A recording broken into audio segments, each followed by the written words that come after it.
5 anni fa, dopo il terremoto che devastò il Friuli, questa campagna vaccinale deve vedere lo slancio per ripartire. Così il generale Figliuolo all'emergenza, commissario straordinario all'emergenza Covid, oggi a Gemona.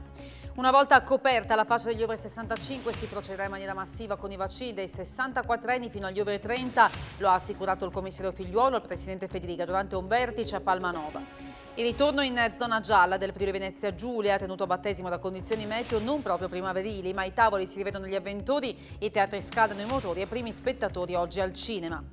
Assalto a colpi di click per l'iscrizione ai centri estivi comunali di Udine, il portale dedicato alle prenotazioni è andato in tilt in mattinata per i numerosi accessi, diversi turni già in overbooking. Nuovo sopralluogo oggi sullo Zoncolani, in una settimana liberati dalla neve gli ultimi 3,5 km da risolvere la questione accessi e parcheggi, pubblico contingentato, si punta a 5.000 persone.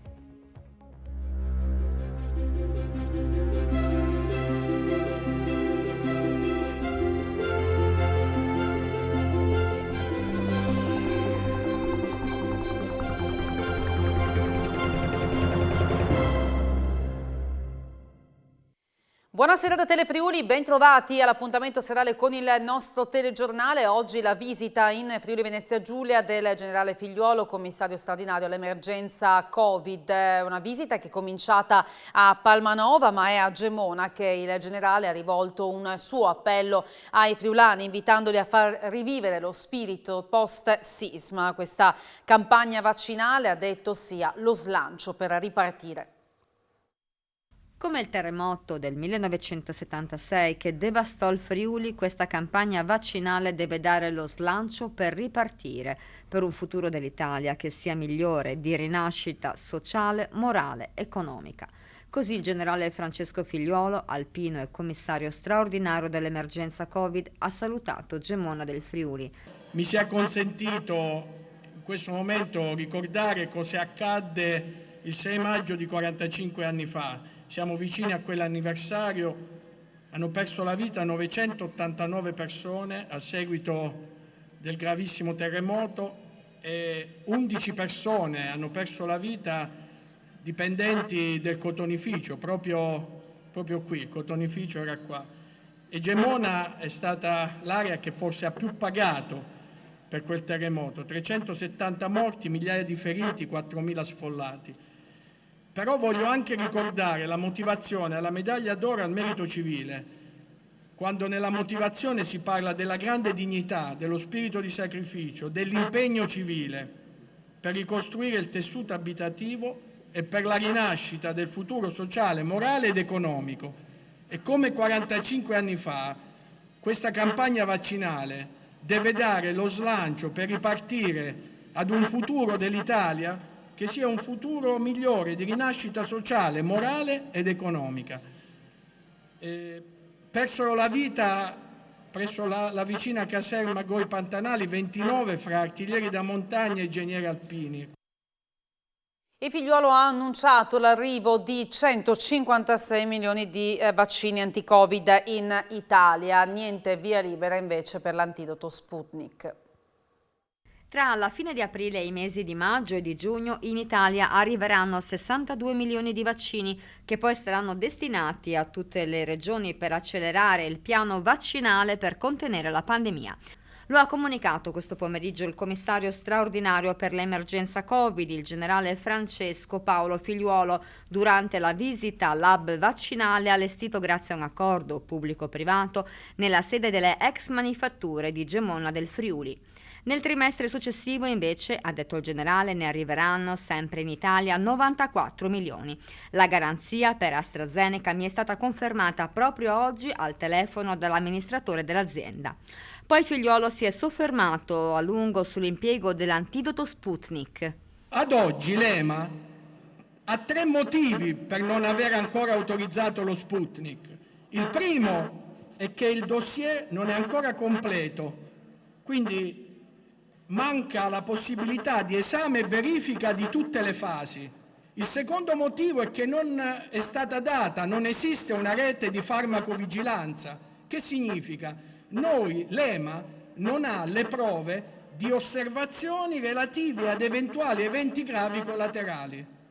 Il terzo motivo è che l'azienda produttrice ha posticipato a dopo la prima decade di maggio, la visita ispettiva dei tecnici dell'EMA presso i siti produttivi. E a Palmanova, durante il vertice con il governatore Fedriga, Figliuolo ha garantito dunque le dosi di vaccino per immunizzare la popolazione fino ai 30 anni in maniera massiva. Soddisfatto il Presidente della Regione. Proteggere gli over 65 innanzitutto, ma poi a scalare scatteranno i vaccini per tutti fino ai 30 anni. Questa è l'indicazione arrivata dal commissario per l'emergenza Covid, il generale Figliuolo, presente oggi a Palmanova, dove si è svolto un incontro operativo con i vertici della regione e al centro vaccinale di Gemona. Nel dettaglio, il commissario ha spiegato di voler sottoporre al vaglio del comitato scientifico un piano che preveda, una volta vaccinati gli over 64 e i fragili, l'apertura in maniera parallela con punti di somministrazione multipli a tutte le categorie dai 31 ai 64 anni. Sotto i 30 anni invece le statistiche di casi gravi, eccetto per affetti da patologie, sono pressoché irrilevanti. Parole avvallate dal presidente della regione Massimiliano Fedriga. E io penso che nel giro di poche settimane si potrà raggiungere questo obiettivo. Oltretutto la copertura vaccinale del Friuli Venezia Giulia, certificata anche dal generale Figliuolo rispetto alle categorie oggi interessate, è tra le più alte in Italia. Intanto, al momento, come ha sottolineato il governatore, la variante indiana non è stata individuata in regione, al contrario di quanto accaduto in Veneto. Per quel che riguarda il flusso dei vaccini, relativamente al mese di maggio a livello nazionale si prevedono dai 15 ai 17 milioni di dosi che permetterebbero di poter raggiungere il target delle 500.000 somministrazioni al giorno. Al Friuli Venezia Giulia spetterà una parte adeguata per toccare le 10.000 iniezioni giornaliere. Vogliamo andare avanti in questa direzione e sono convinto che il Friuli Venezia Giulia sarà fra le prime regioni a raggiungere gli obiettivi prefissati. Il presidente Fedriga ha anche parlato del pass vaccinale. Ben venga, ha detto, se è utile per portare i cittadini dall'estero in Friuli Venezia Giulia, ma se serve semplicemente a fare burocrazia non va bene. E il sottosegretario di Stato Vanni Agava, presente oggi alla riunione a Palmanova, ha garantito il sostegno del governo sul fronte dei ristori per le spese che sono state sostenute dal sistema sanitario regionale. Il governo è pronto a fare la propria parte a livello economico per aiutare le regioni per le spese sostenute dai sistemi sanitari. Lo ha garantito oggi il sottosegretario di Stato Vanni Agava durante la riunione svolta a Palmanova alla presenza del commissario per l'emergenza Covid, il generale Francesco Paolo Figliuolo, e del capo della protezione civile Fabrizio Curcio. Sono arrivate anche da me le rassicurazioni delle risorse finanziarie adeguate alla Regione per i costi che ha sostenuto per l'emergenza Covid, appunto. Soldi che arriveranno a maggio con il decreto dovuto figlio dello scostamento che è stato votato la settimana scorsa in Parlamento. Per Gava è stato netto il cambio di passo con l'arrivo del nuovo commissario. Questo governo ha voluto dare un segnale importante con la nomina di queste due figure, ha voluto far partire un piano vaccinale finalmente serio e qua in Friuli Venezia Giulia con i dati che ha dato il Presidente e il Vicepresidente abbiamo visto che non solo sono stati raggiunti i target assegnati ma addirittura sono stati ampiamente superati. All'incontro, nella sede della Protezione Civile regionale, oltre al presidente Fedriga e al suo vice Riccardi, hanno partecipato anche i prefetti delle città capoluogo. Al termine della riunione sono stati inaugurati 3 nuovi mezzi della Protezione Civile. E a proposito di rapporti con l'esecutivo, Fedriga ha risposto a chi gli chiedeva della posizione della Lega dopo il botta e risposta tra il leader del PD Enrico Letta e il leader del Carroccio Matteo Salvini sul tema del coprifuoco. Fedriga ha detto: non c'è dubbio, siamo parte del governo, è legittimo che ognuno abbia una posizione all'interno di una maggioranza eterogenea. Per quanto riguarda il coprifuoco alle 23 è una posizione di buon senso e non folle, che cerca di coniugare la sicurezza sanitaria ma anche le esigenze economiche. Salvini prosegue intanto con la raccolta di firme per cancellare il coprifuoco e Letta ha sottolineato che questa è una campagna contro l'esecutivo. Se la Lega non vuole stare al governo, ha detto il segretario del PD, non ci stia. Da qui la dichiarazione di oggi di Fedriga, che ha aggiunto: in questo momento tutte le polemiche sono poco importanti, noi abbiamo sempre cercato di dare della critica, dei contributi costruttivi. Parlo come regioni, non cerchiamo la polemica. In Friuli Venezia Giulia intanto calano i decessi con Covid, che oggi sono 7 e scendono a 7.942 le persone in isolamento. I ricoveri in terapia intensiva rimangono 37, mentre quelli negli altri reparti sono 286. Su 1.852 tamponi molecolari sono stati rilevati 83 nuovi contagi, con una percentuale di positività del 4,48%, e su 1.181 test rapidi sono stati rilevati 17 casi, l'1,44% del totale. Parlavamo di vaccini e 7.200 dosi di vaccini sono arrivate oggi negli ospedali del Friuli Venezia Giulia, caricati a bordo dei mezzi speciali di SDA e il Corriere di Posta Italiane, attrezzati con celle frigorifere. Sono 2.600 dosi di AstraZeneca e 4.600 di Moderna consegnate agli ospedali di Udine, Pordenone e Trieste. Il Friuli Venezia Giulia è da oggi in zona gialla, questo significa che gli spostamenti sono liberi sul territorio regionale, fatta eccezione per il coprifuoco dalle 22 alle 5 del mattino. La scuola è in presenza al 100% fino alle medie, al 70% alle superiori. È consentito il consumo in ristoranti e bar al tavolo, ma esclusivamente all'aperto sia a pranzo che a cena. L'arrivo della zona gialla è stato salutato da temperature non certo primaverili, dopo che il Friuli era stato in zona arancione dall'8 marzo, anche se la Giunta regionale aveva anticipato alcune misure restrittive. Dal 15 marzo poi la zona rossa fino al 12 aprile, dicevamo appunto oggi non condizioni ideali per stare all'aperto. È un primo sopralluogo nella sua Udine in zona gialla, è stato effettuato questa mattina dal sindaco di Udine Fontanini, soddisfatto per le riaperture. Ha constatato che le condizioni meteo hanno evitato i primi assembramenti che si erano invece visti nel fine settimana, e ha parlato anche del coprifuoco, che per lui può essere tranquillamente spostato a mezzanotte se non eliminato. Questo primo giorno di zona gialla, venendo da qui, dal municipio a qui, cosa ha visto, Sindaco? Beh, è un primo giorno fresco rispetto a ieri e agli altri giorni in cui la temperatura era salita molto. Oggi c'è la bora e purtroppo le temperature sono scese, però la gente si sta muovendo. Ho visto molta responsabilità, molta attenzione, la gente sta seduta nei tavolini all'aperto. Abbiamo visto diversi uomini della polizia locale controllare le strade appunto per evitare assembramenti. Il weekend praticamente estivo, se non tardo primaverile, ha fatto vedere diverse persone in giro, anche qualche assembramento di troppo, Sindaco. Sì, probabilmente queste condizioni atmosferiche ci stanno aiutando, perché anch'io ero preoccupato che oggi lunedì ci fosse stato un boom di presenze, magari con gente che si accalcava e quindi andava contro quelle che sono le regole sanitarie che dobbiamo rispettare. Invece penso che il tempo ci aiuti. È stato un periodo duro anche in questo terzo, tra virgolette, quasi lockdown, perché le attività chiuse hanno portato delle ripercussioni pesanti per chi vive del commercio, vive della ristorazione, vive dei bar. C'è dibattito, quasi scontro sul coprifuoco, qual è il suo pensiero? Ma io sono molto contrario al coprifuoco, perché secondo me all'aperto è dimostrato che è difficile contagiarsi se non si è proprio veramente attaccati, e quindi si potrebbe essere molto più elastici. I gestori dei locali pubblici, almeno quelli che dispongono di spazi all'aperto, tirano un sospiro di sollievo. Inoltre il maggiore movimento creato dalla riapertura di bar e ristoranti potrà dare un po' di respiro anche agli altri negozi. Oggi, primo giorno di zona gialla, dietro di noi i tavolini dello spazio esterno appunto occupati, c'è più giro del solito? Noi siamo tra i fortunati appunto ad avere uno spazio esterno, un ottimo riscontro, direi meglio delle aspettative. Siamo contenti, l'importante è cominciare, siamo fiduciosi perché c'è bisogno. E noi con la Sport abbiamo comunque sempre lavorato. C'era bisogno comunque di questa ripartenza. Per i negozi di abbigliamento non cambia nulla, nel senso che poi eravamo già aperti da 2 settimane. Chiaramente cambierà invece l'approccio delle persone, perché i bar sono riaperti, almeno solo all'esterno, e quindi tutto il sistema in generale ne trarrà giovamento. Nel senso che se noi possiamo anche essere aperti, ma se intorno sono tutti chiusi, non ci serve granché. Quindi questa riapertura, anche se insomma, con delle problematiche comunque parziale, è sicuramente benvenuta e ben accolta. Federmoda si sta anche a livello nazionale si sta anche già preparando a un'eventuale, speriamo di no chiaramente, nuova chiusura.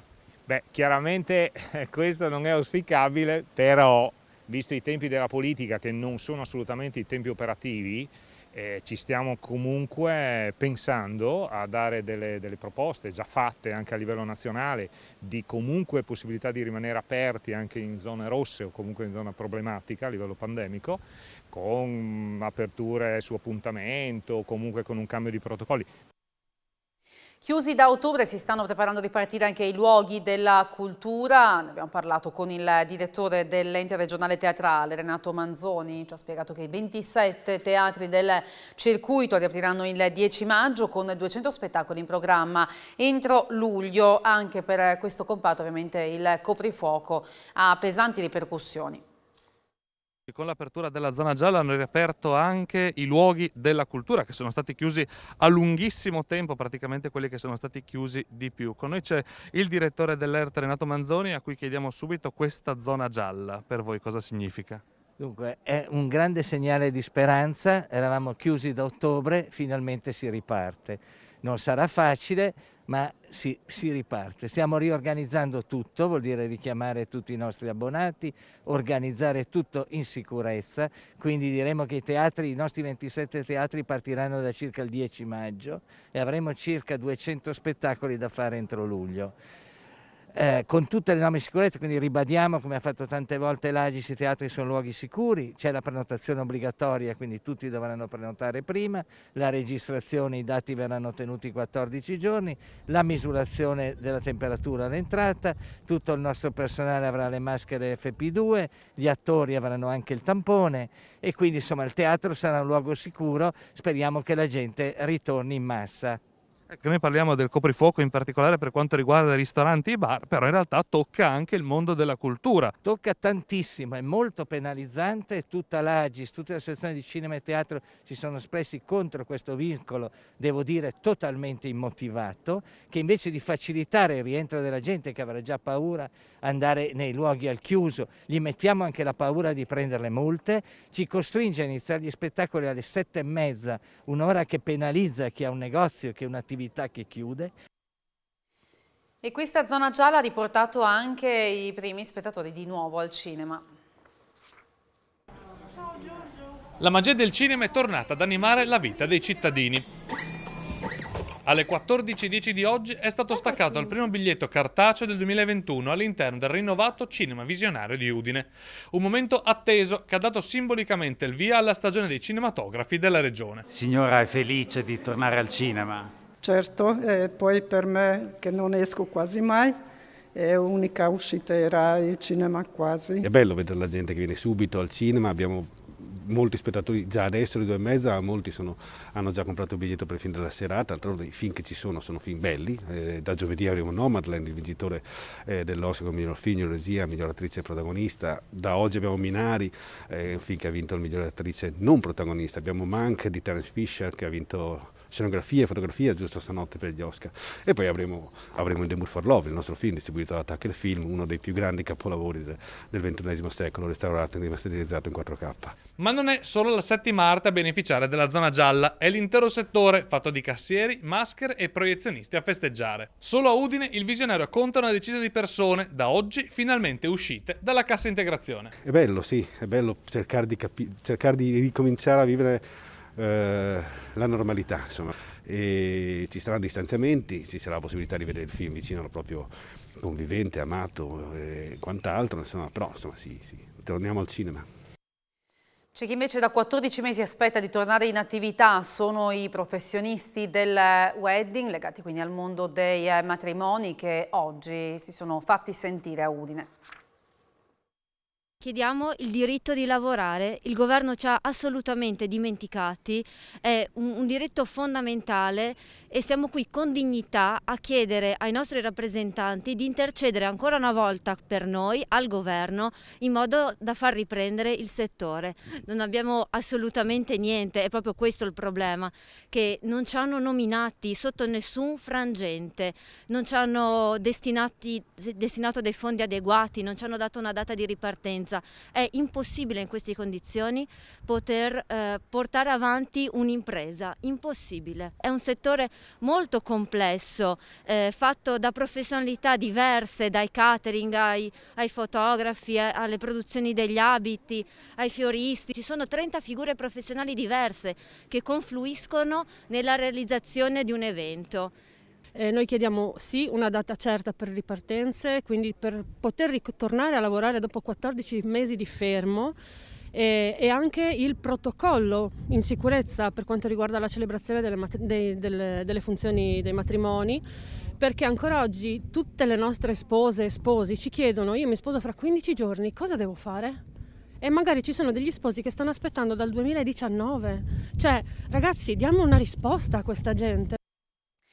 Con il Recovery Plan disponiamo di 248 miliardi. Nell'insieme dei programmi c'è anche e soprattutto il destino del Paese. No a ritardi e miopie. Sono le parole del Presidente del Consiglio Mario Draghi durante le sue comunicazioni in aula alla Camera sul Recovery. Nel Piano Nazionale di Ripresa e Resilienza, ha detto Draghi, c'è la misura di quello che sarà il nostro Paese nella comunità internazionale, la sua credibilità e reputazione come fondatore dell'Unione Europea e protagonista del mondo occidentale. Secondo il Premier, nelle realizzazioni dei progetti, i ritardi, le inefficienze e le miopi visioni di parte peseranno sulle nostre vite e soprattutto su quelle dei più deboli. 3 gli obiettivi del recovery, ha spiegato Draghi. Il primo risiede nel riparare i danni economici e sociali della crisi pandemica, poi affrontare alcune debolezze che affliggono la nostra economia e la nostra società da decenni, perduranti divari territoriali, le disparità di genere, la debole crescita della produttività e il basso investimento in capitale umano e fisico. Infine, le risorse del piano contribuiscono a dare impulso a una compiuta transizione ecologica.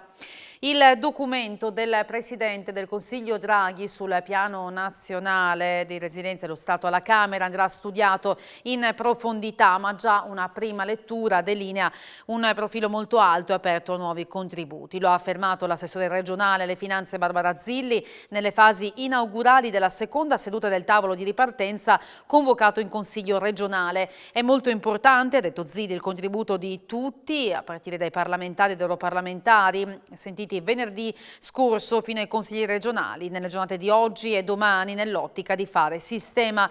Zilli ha ribadito la necessità di coordinare le risorse, mettendo insieme appunto questi fondi assieme alla programmazione europea e alle prossime manovre finanziarie. Il Recovery Plan rappresenta per Udine una occasione persa e questo è invece il grido di allarme che lancia il Partito Democratico regionale, puntando il dito contro la scarsa progettualità della capitale del Friuli nell'uso dei fondi europei. Il Partito Democratico regionale mette sotto accusa l'utilizzo del Recovery Plan da parte di Udine, o meglio il mancato utilizzo. Secondo l'opposizione in Consiglio Comunale e in Consiglio regionale, la capitale del Friuli non ha sfruttato appieno le potenzialità offerte dai fondi europei, presentando unicamente il progetto dell'internamento della ferrovia, che comunque non potrà essere attuato nei tempi previsti. Credo che chiunque che abbia anche semplicemente fatto casa propria capisca bene che interrare di 10 metri la stazione ferroviaria di Udine con tutti i binari è difficilmente, anzi impossibile farlo entro il 2026, data in cui l'Europa ci chiede di aver finito e rendicontato i lavori. Udine si perde una grandissima opportunità, i soldi del recovery sono un treno che passa come dire una volta nella vita e Udine sta perdendo questa grande opportunità personale di sviluppo, si è limitata a presentare un progetto fantasioso di una Udine 2050 che non troverà mai compimento, saltando a pie pari quelle che sono le opportunità che dobbiamo immediatamente cogliere. Udine è centrale, lo è sempre stato politicamente, i sindaci di Udine sono sempre stati al centro del dibattito per animarlo e per dare ruolo al nostro territorio. Le linee di sviluppo ci sono Green Deal, sono cultura, sono innovazione, allora bisogna che questo avvenga. Udine ha svolto un ruolo mettendo in campo dei progetti assolutamente che non rispettano i tempi del Recovery Plan e quindi non vedranno la luce con il Recovery Plan, ma soprattutto ha mancato di svolgere un ruolo di regia, di capacità di pensarsi in maniera più ampia e di diventare quella capitale del Friuli di cui tanto si parla e che, ribadisco, mai come in questo momento è distante dal vedersi. Il corpo senza vita di un uomo è stato trovato dal personale della società Adria Strade durante alcuni interventi di manutenzione del manto stradale questa mattina a Poggio Terza Armata a Sagrado lungo la provinciale 8. La salma emersa dalle acque dell'Isonzo è stata recuperata dai sommozzatori dei Vigili del Fuoco di Gorizia. Potrebbe trattarsi di un componente della banda del Bancomat che era sfuggito alla cattura alla fine del marzo scorso, ma per il procuratore di Gorizia Massimo Lia è prematuro dare indicazioni specifiche. Tutte le indagini sono in corso per fare chiarezza su quanto accaduto e sono stati intercettati dalle fiamme gialle i responsabili dello spaccio nei luoghi maggiormente frequentati dalle famiglie nei parchi, anche a minorenni. 2 cittadini stranieri sono finiti nei guai. 2 cittadini stranieri, uno di nazionalità pakistana e uno di nazionalità afghana, sono stati arrestati dalla Guardia di Finanza di Pordenone che ha ricostruito circa 900 episodi di spaccio a loro carico per un totale di circa 2 kg di hashish. Da quanto è emerso dalle indagini, i 2 erano soliti smerciare gli stupefacenti in luoghi frequentati da famiglie, in particolare nella passeggiata lungo il fiume Noncello e del ponte di Adamo ed Eva. Sono stati individuati 26 acquirenti delle sostanze stupefacenti, dei quali 20 cittadini italiani e 6 di nazionalità straniera. Tra i clienti italiani 3 erano minorenni. Nei loro confronti scatterà la segnalazione alla prefettura come assuntori di sostanza stupefacente.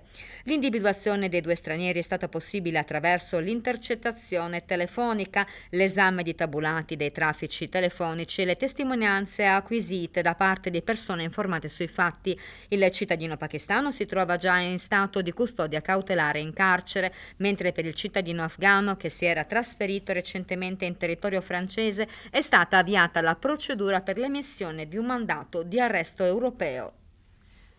Nuovo consistente rintraccio di migranti in provincia di Udine, sono oltre 100, tra cui anche donne e minorenni segnalati alle 2 nella zona del quartiere feristico, sono poi stati portati alla ex caserma Cavarzerani. E a Udine questa mattina sono partite le iscrizioni per i centri estivi comunali e il sito è andato letteralmente in tilt per le troppe richieste. Boom di preiscrizioni ai centri estivi organizzati dal Comune di Udine in 4 scuole materne e in 6 elementari del capoluogo friulano. Questa mattina sono partite le prenotazioni al servizio ricreativo Gioco Estate 2021, in programma dalla fine di giugno al 27 agosto. 940 i posti a disposizione spalmati su 4 turni e un preturno, di cui 240 per i bambini fino a 3 anni di età, 700 per i bimbi delle scuole elementari. Rispetto allo scorso anno il numero di richieste ha fatto capire che siamo tornati a una situazione pre-pandemica, con una corsa all'ultimo click che ha mandato in tilt il portale del comune, risultato per diversi minuti non raggiungibile a causa del numero di accessi. L'alto afflusso di richieste ha inevitabilmente posto in lista d'attesa molti bambini e scontentato diverse mamme e papà che ci hanno segnalato i disguidi con l'agenda e l'impossibilità di prenotare il servizio. Come altre mamme o papà mi sono posizionata davanti al PC per accedere al sito all'apertura delle iscrizioni, ci ha raccontato sconsolata una mamma. Nonostante mi trovassi ai blocchi di partenza, sono riuscita a collegarmi solamente quando tutti i turni erano già stati prenotati. Alle famiglie meno fortunate toccherà ora aspettare le disdette che generalmente si registrano durante il pagamento e l'iscrizione ufficiale. Il costo del servizio varia in base all'ISEE, 53 euro è la tariffa più bassa, 106 euro quella intermedia, 176 euro quella più alta. In una settimana sullo Zoncolan sono stati liberati dalla neve gli ultimi 3,5 km di quella che sarà la 14ª tappa del Giro d'Italia il 22 maggio. Ora si pensa a parcheggi, allo spazio per chi in cima ci dovrà arrivare, ma anche al pubblico. Si prova a puntare alle 5.000 presenze. Sentiamo Enzo Cainero. I tempi sono molto stretti, il clima di oggi ci fa tornare all'inverno e sta nevicando. Per cui adesso nascono tutti i problemi organizzativi che affrontiamo dopo aver preso visione di quello che è lo stato delle strade. La cosa principale è capire quanta gente potrà salire sullo Zoncolan, ma anche quanta gente riusciremo a sopportare in una situazione come questa, per cui si preannuncia un lavoro molto delicato. Certamente i 30-50.000 persone che pensavamo non ci possono comunque stare. C'è una previsione che si fa dalla più rosea all'ipotesi invece più negativa o no? O ancora non si può capire? No, io all'ipotesi più negativa non ci voglio pensare. cioè che sia precluso l'accesso su questa montagna, perché questo Zoncolan senza gente, senza persone, mi sembra un'offesa allo sport più popolare che è il ciclismo. Io avrò fra tutti i servizi, personaggi, 1 migliaio di persone. Quante spero di aggiungerne? Da 3 a 5.000 in più, perché oltre non credo si possa andare. Quello che è stato fatto l'anno scorso sul Monte di Muri, se avrà qualcosa di simile come esperimento? Sì, sicuramente sarà più o meno simile, meno codificato però, perché qui non è possibile, qui siamo in una situazione diversa, però il concetto è quello e diciamo che operiamo contingentati. È un lavoro non semplice, ecco, ma lo Zoncolan è così bello che si può lavorare per lui. Tra poco Sport FVG, poi il meteo. Grazie per aver seguito il nostro telegiornale. Arrivederci.